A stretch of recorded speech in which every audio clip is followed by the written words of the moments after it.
बघा,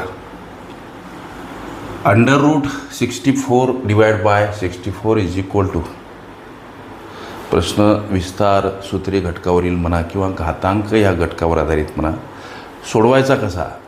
तुम्हाला सगळ्यांना माहीत आहे, लेकरांना एखाद्यास माहीत नसेल तर हे जे काय वर्गमुळाचं चिन्ह आहे याचं व्हॅल्यू हे 1/2 असते, लक्षात घ्या.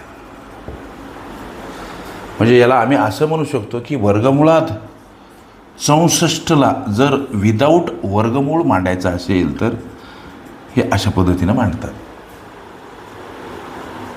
म्हणजे वर्गमुळाचं चिन्ह विरहित हे 64 मांडायचे झाल्यास 64चा घात 1/2 असा त्याचा अर्थ.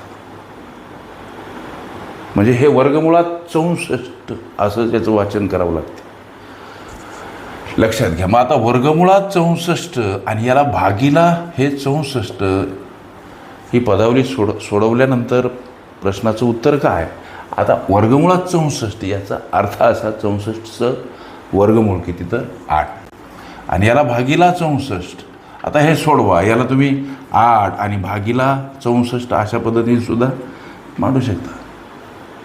हे 8 भागीला 64 असंच आहे, लक्ष द्या. आता भाग कसा जातो तर 8 8 आणि 8 8 64.